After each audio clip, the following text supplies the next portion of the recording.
Bien chicos, buenos días.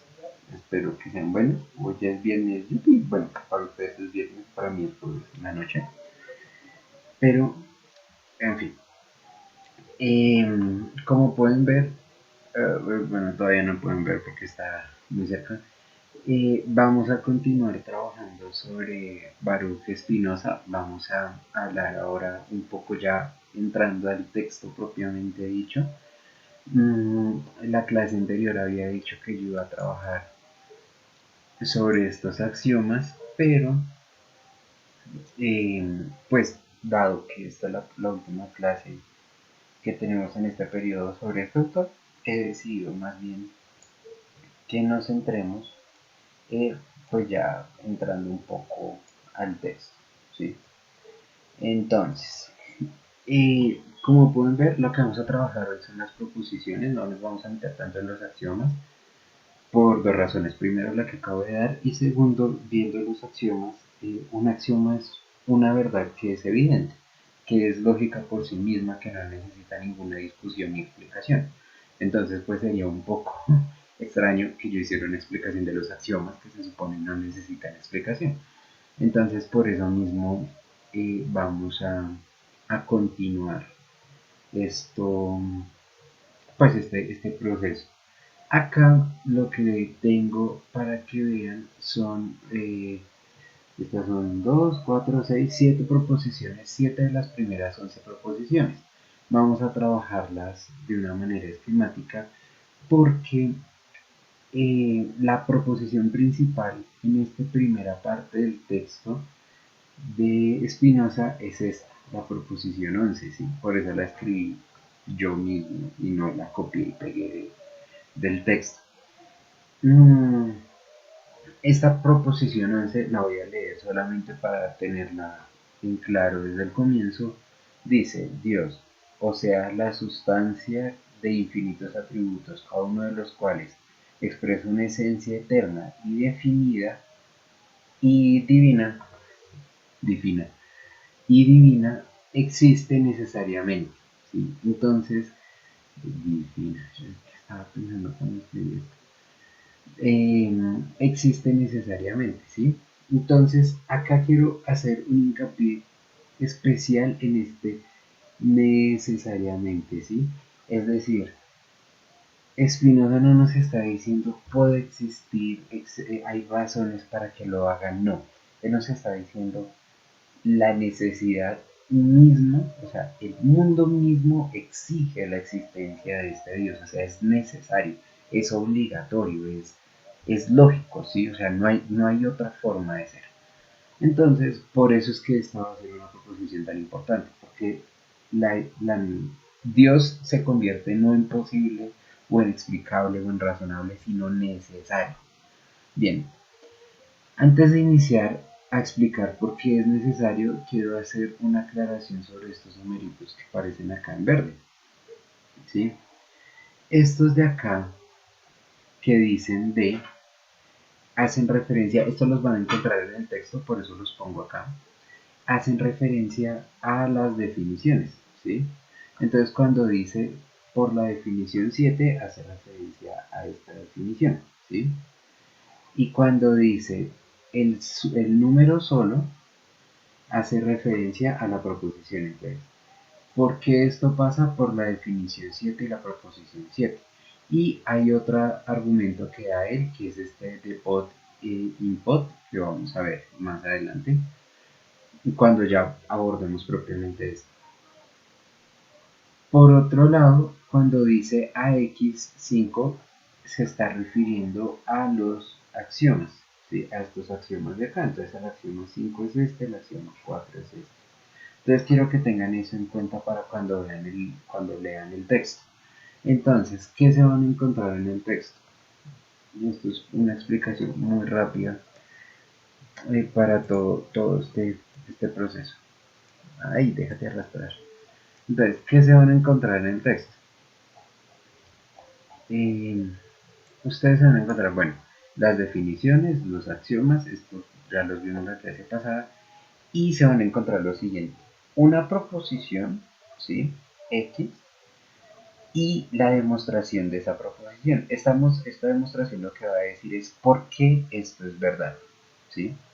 Entonces, la segunda, por ejemplo, dice, dos sustancias tienen diversos atributos, dos sustancias que tienen diversos atributos no tienen nada en común entre sí. Entonces, la demostración es evidente por uno, o sea, por la proposición uno, la sustancia es por naturaleza anterior a sus afecciones, y por la definición 3. Entonces, por sustancia entiendo aquello que es en sí y se concibe por sí, es decir, aquello cuyo concepto no necesita el concepto de otra cosa, ¿vale? Entonces, si uno tiene en cuenta esas dos cosas, pues claro, dos sustancias, si tienen diferentes atributos, no tienen nada común entre sí. Si la sustancia se concibe por sí, lógicamente no puede tener atributos comunes con otra sustancia, ¿sí? Y si la sustancia es por naturaleza anterior a las afecciones, si son diferentes sus atributos, que son su forma de presentarse, eh, tienen que ser diferentes su sustancia, ¿vale? Entonces por esto se demuestra. Yo sé que esto es enredado, yo sé que esto es muy enredado, pero pues eso es lo interesante de este texto. Entonces, aquí van a encontrar es proposición, demostración, proposición, demostración, proposición, demostración. Van a encontrar unas cosas que son corolarios, ¿sí? Estos corolarios lo que hacen es demostrar desde diferentes puntos esta misma propuesta de demostración o presentar implicaciones que esto pueda tener. Hay veces que una demostración así no es suficiente porque deja vacíos y entonces por eso se usan estos corolarios. Estos son como notas al pie de página o anotaciones extra que pues fortalecen el argumento. Y estos escolios lo que nos van a hacer es devolvernos hacia otros puntos anteriores, hacia otras proposiciones anteriores, y nos lo van a explicar detenidamente por qué cada cosa, ¿vale? Yo acá me voy a saltar todo lo que son corolarios y escolios y solamente me voy a centrar en las proposiciones, en las definiciones y en las acciones. ¿Listo? Entonces, vamos iniciando. Bueno, última cosa. ¿Por qué están estos proposiciones y no ninguna otra? ¿Sí? Porque si se dan cuenta no están seguidas. Eh, Esto porque en estas es que se fundamenta todo para esta 11. ¿Sí? El resto van a tener fundamentos para las proposiciones de más adelante, pero todas las proposiciones de más adelante van a tener una relación con el número 11.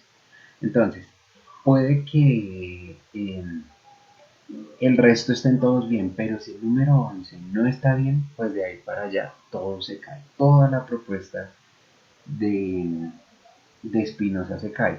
En este momento no me voy a centrar si es válida o no es válida, pues digo, creo que eso es trabajo de ustedes en la ponencia, pero sí me voy a centrar mucho en la forma como se construye todo, la construcción del argumento. Entonces, volvamos a 2. ¿Sí? 2.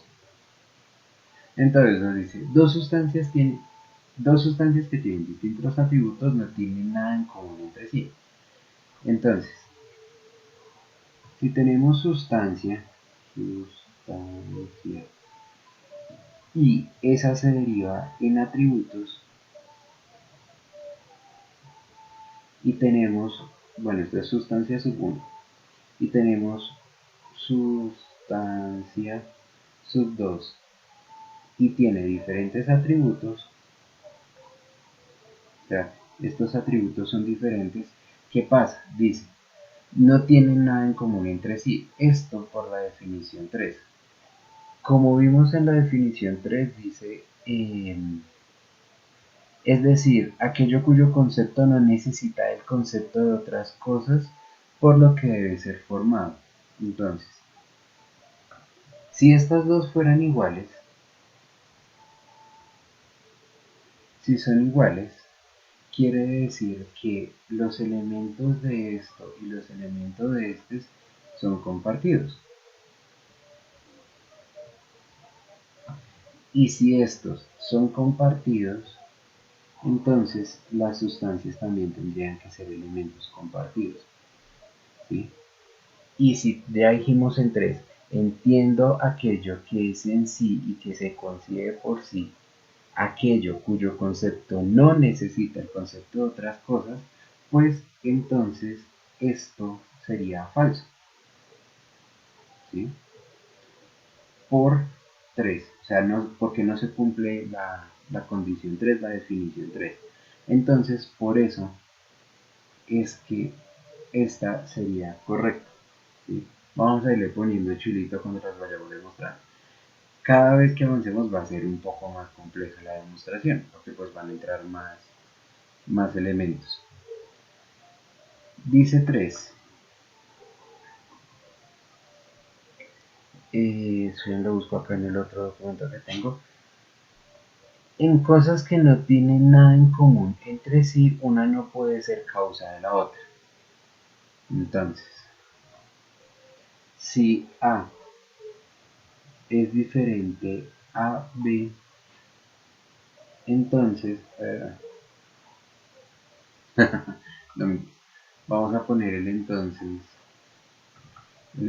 que se utiliza en la lógica. Entonces, dice A no es causa de B. ¿Sí? Esto lo dice por el axioma 5 y el axioma 4. Listo, esto sí nos vamos a devolver porque los axiomas no los hemos visto todos. El axioma 4 dice: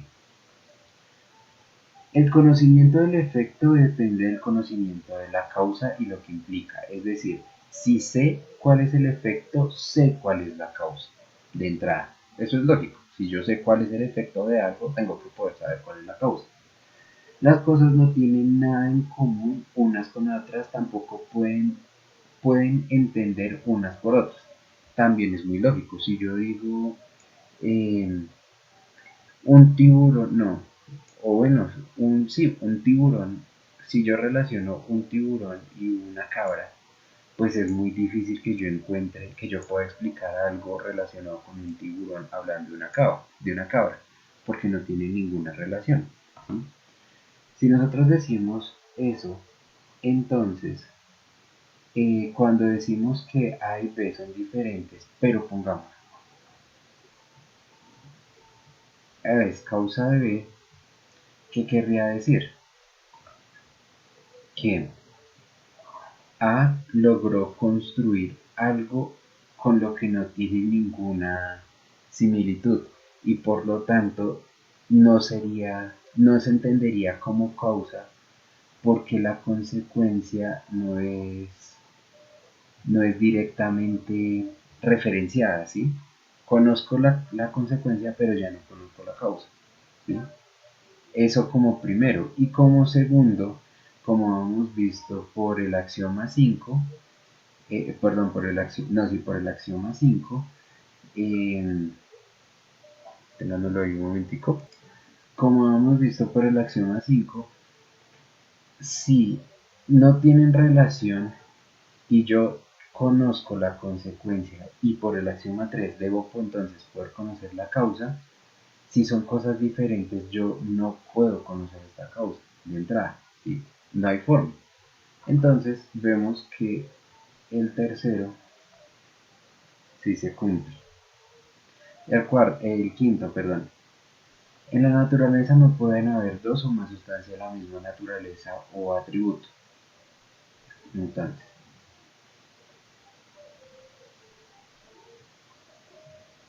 ay, no cuarto, quinto.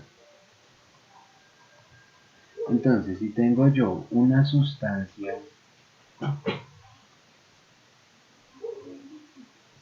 uno y una sustancia 2, ¿sí?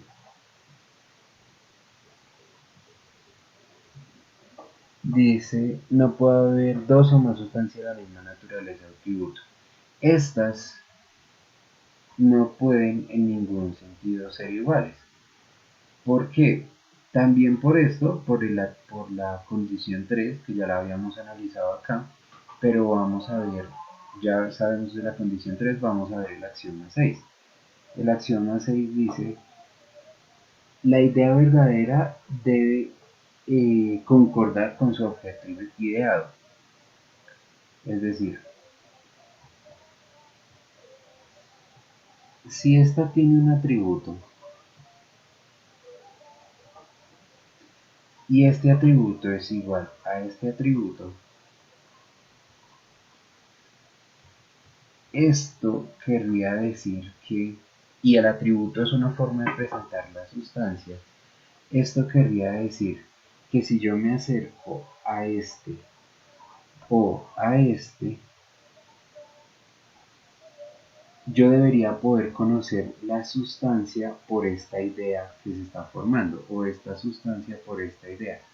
Pero si se dan cuenta, llego a ideas, o bueno, a sustancias diferentes. Entonces esto no es posible y por lo tanto esto no es posible. Y por lo tanto no pueden haber dos sustancias con atributos similares, que es prácticamente lo mismo que decíamos acá. ¿Vale? Ricardo Espinosa es complejo, vamos a leerlo. Séptimo, y esta es una de las más importantes porque va a afectar de aquí en adelante todo. La séptima dice, aquí arriba la tenemos, bueno, ay, me salté la sexta, perdón, me salté la sexta, entonces no séptimo, sino sexta.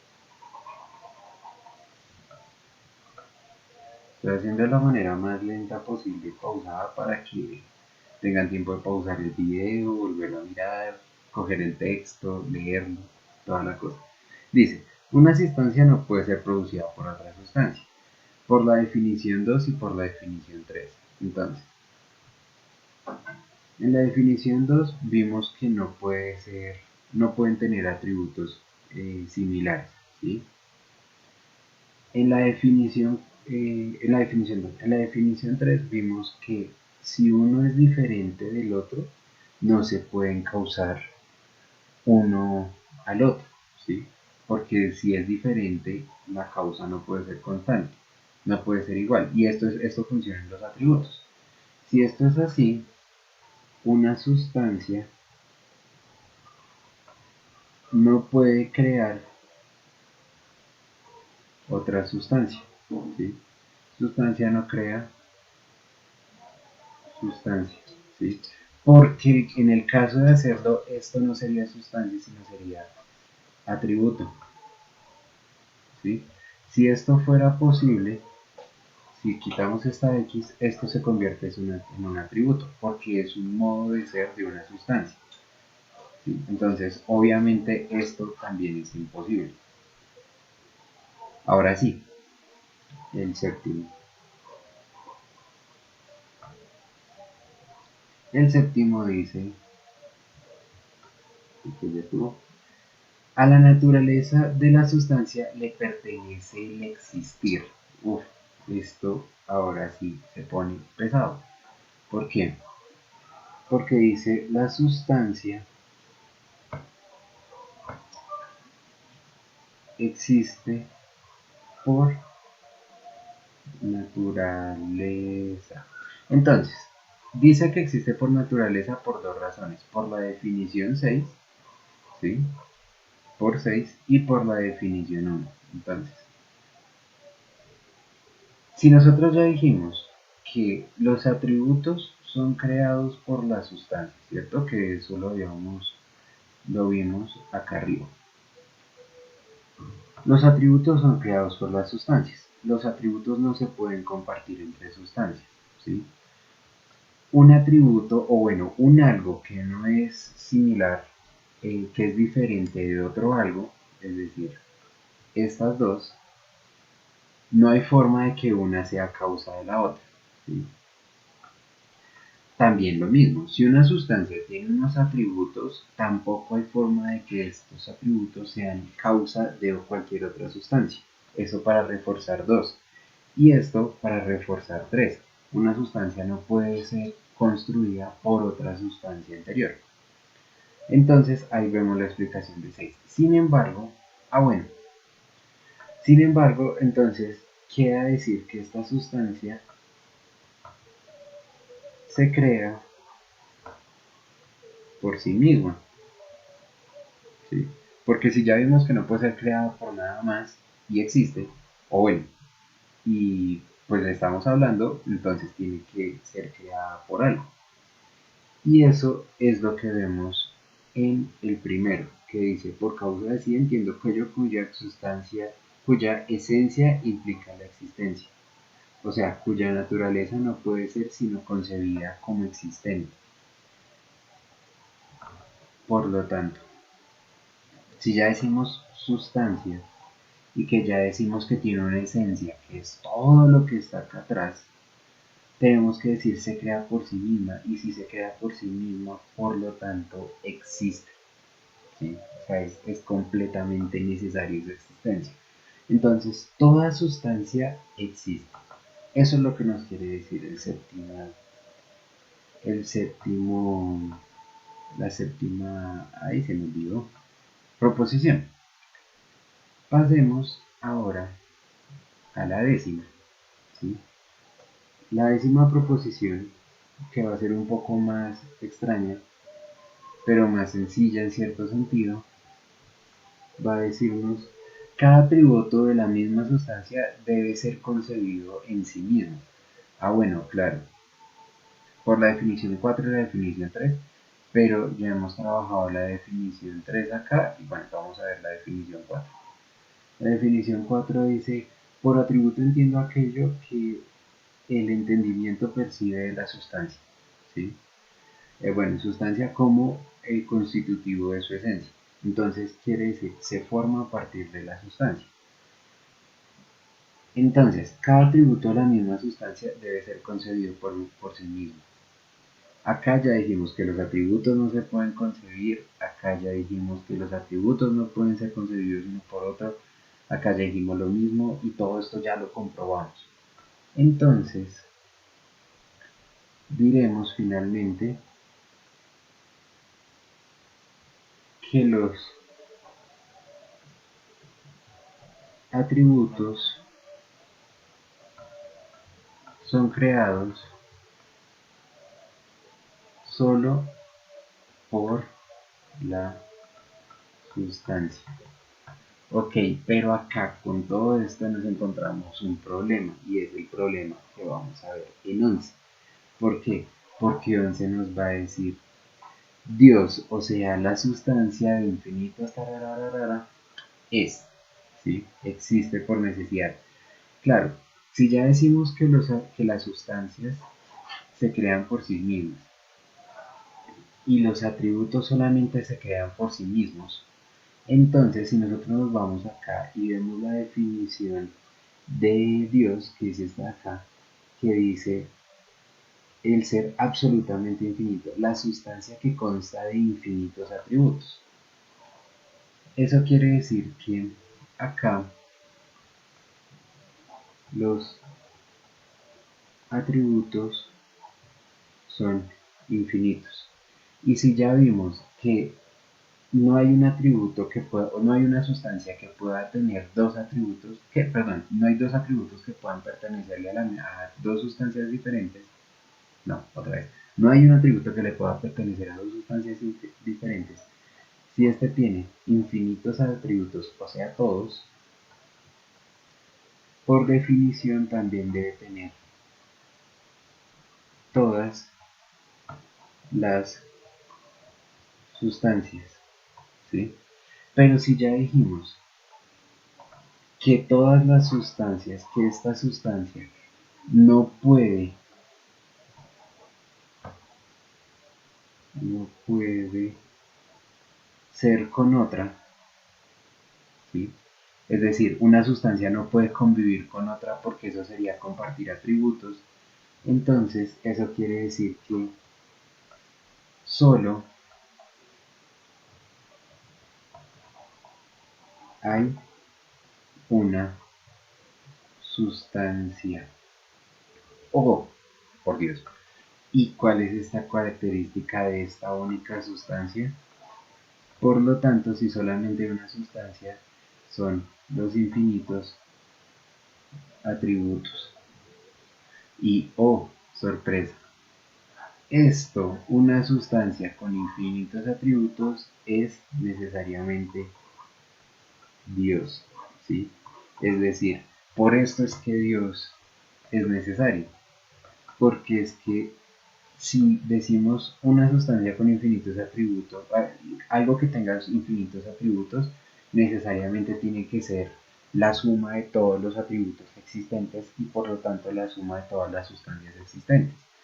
Si las sustancias no pueden ser las unas con las otras, por todo lo que ya hemos visto acá, y me devuelvo para que vean que sí lo dijimos, por todo lo que ya hemos visto acá, entonces no pueden haber múltiples sustancias, ¿sí? No pueden ser solamente hay una, ahí, solamente hay una, ay, vean, borrando con el borrador dos veces, solamente hay una sustancia, una, solamente hay una sustancia y esta sustancia necesariamente tiene que ser Dios, porque tiene los infinitos atributos.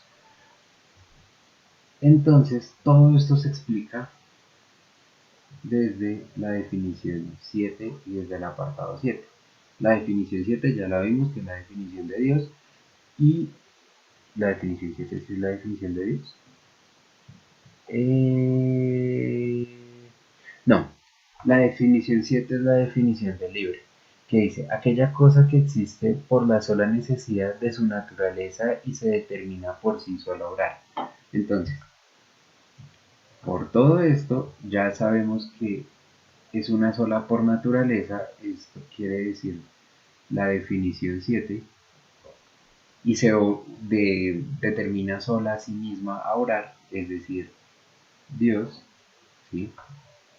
Y pues por el axioma 7 que ya hemos comprobado que dice la naturaleza de la sustancia le pertenece el existir. Entonces, si ya decimos que la sustancia es posible teóricamente, entonces por todo esto, entonces existe, ¿sí? Y, oh sorpresa, Dios existe. Punto final. Dice Spinoza. Este punto final no cabe. Realmente muchos autores hemos, y me meto en la colada porque yo hice una ponencia sobre Spinoza, hemos dicho, no, pues, mijo, si usted coge y define desde el inicio a Dios como la sustancia de infinitos atributos, pues usted ya tiene todo ganado, ¿sí? Usted no está demostrando la existencia de Dios. La está dando por supuesto y está diciendo por qué la supone, pero nada más. O sea, no demuestra realmente nada. Si se dan cuenta, el mismo enredo que se forma acá lo deja uno como con un dejo de no me convences, no me convences, amigo. Entonces, bueno, esta existencia queda en, en comillas, en signo de interrogación. Ahora, esta no es la única forma que él tiene de,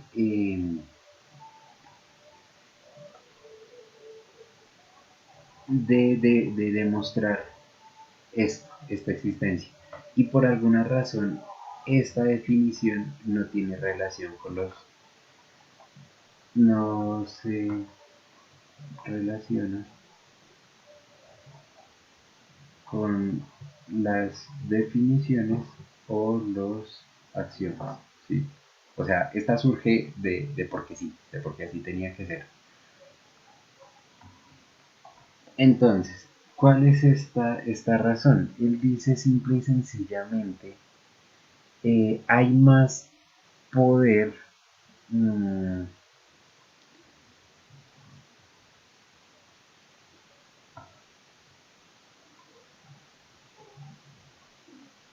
poder no. existir es igual a impotencia. Poder existir es igual a potencia.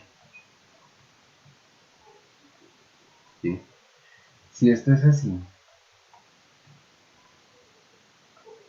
y esta sustancia es la infinidad de atributos en la máxima expresión de esos atributos, lo que signifique más potencia es lo verdadero.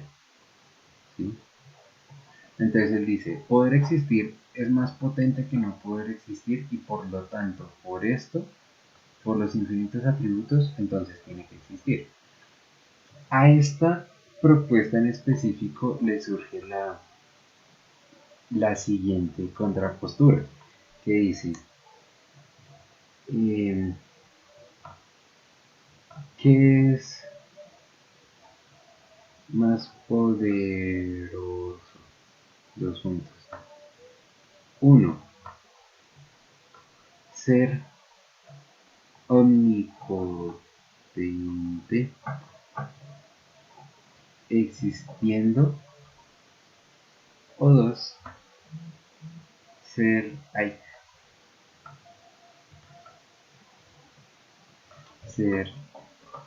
esta cosa sin existir. Entonces, claro, esto es una contradicción muy, muy fuerte, porque si decimos, listo, Dios es el cúmulo de todos los atributos en su máxima expresión, es decir, por definición es omnipotente, todo lo puede porque todo es en él. ¿Qué es más poderoso? Porque también tiene que estar ese más poderoso. ¿Qué es más poderoso?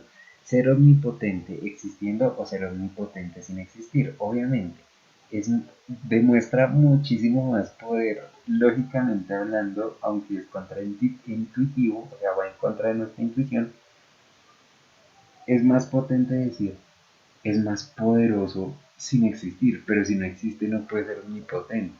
Entonces, a esto se derivan dos cosas. O no existe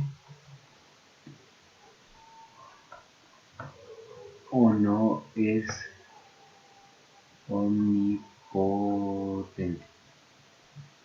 Y si no existe, o sea, si no existe, bueno, pues solucionado. Pero si no es omnipotente, entonces hay algo en esto de infinidad de atributos que no le pertenece a la sustancia y por lo tanto no es Dios. ¿Sí? Entonces, ahí queda. O sea, quedamos con esto, con esta tensión fuerte entre o no existe o no es Dios. Una de dos. Bien, chicos, esto terminamos por hoy, o bueno, por ahora con Spinoza, con Baruch Spinoza. Como se podrán dar cuenta, este texto requiere un trabajo grandísimo, grandísimo, grandísimo, grandísimo, para entender cada uno de los pormenores por exactamente la forma como lo plantea, ¿sí? Esta forma escalonada argumental, aunque es la más adecuada, diría uno, en un proceso filosófico, en un proceso de pensamiento, porque digamos que nada queda al azar, es muy difícil de seguir, es muy pesada de seguir. Entonces, pues nada, por eso hago este ejercicio. No se preocupen si no lo entienden cuando lo lean. Créanme, yo lo leí como unas 8 veces y casi me muero. Eh, pero hagan el ejercicio, háganse, tómense el tiempo de sentarse, leer el texto, mirarlo, interpretarlo, en fin. Finalmente, recordemos por qué vemos esto. Si se dan cuenta, la forma como él está escribiendo es una forma que busca desde el mismo inicio solucionar el problema directamente desde el ámbito del lenguaje, ¿sí? Él inicia su escritura diciendo unas definiciones y diciendo unos axiomas que son lógicamente correctos, ¿sí? O sea, esto es lógicamente válido. Entonces, por eso es que quería que lo leyeran, porque la forma, la estructura que él trabaja va a ser una estructura completamente filosófica del lenguaje. completamente de un ejercicio en el que él dice, si nosotros no logramos entender en el lenguaje, podemos entender el mundo. Si nosotros tenemos unos puntos medios en estos sentidos, en la forma como hablamos de cada una de las proposiciones, de cada uno de los conceptos, y tenemos unas bases de razonamiento que son, que se mantienen estáticas, que son axiomáticas, nosotros podemos develar cualquier problema de la filosofía. Y es más, bueno, esta obra no la tengo acá escrita, la ética demostrada según el orden geométrico busca eso, o sea, empieza con Dios, pero la ética demuestra todo, demuestra la política, demuestra la economía, bueno, la economía no tanto, la moral, demuestra la sociedad, la forma como nos relacionamos, todo está demostrado en este berraco texto. Por eso es que es un texto tan importante y por eso es que Baruch Spinoza va a tener una relevancia tan grande en el futuro. No va a ser un autor muy eh, que su método trascienda mucho, pero va a ser un autor citado a más no poder. Entonces, bueno chicos, con eso terminamos por hoy. Espero que nada, lo mismo que les dije ayer en el video. Y hoy no tengo consejo de cocina, entonces de nada, porque dijeron que no, que eso no era aprendizaje y ya me deprimí. No mentiras. Nada chicos, nos hablamos la próxima clase, espero que estén todos bien, espero que pasen una feliz Semana Santa. A los que quieran, la próxima semana ya saben, creo que, bueno, si vieron el mensaje que Vicky les envió por Colweb, no, Vicky no, bueno, la circular también. Vicky envió el mensaje y por Colweb también enviaron circular, envió Nelly circular. La próxima semana vamos a tener tutorías, entonces si tienen alguna duda, comentario, pregunta, asisten a la tutoría y pues nada, yo les explico ahí. Pues chicos, nos hablamos, se portan juiciosos,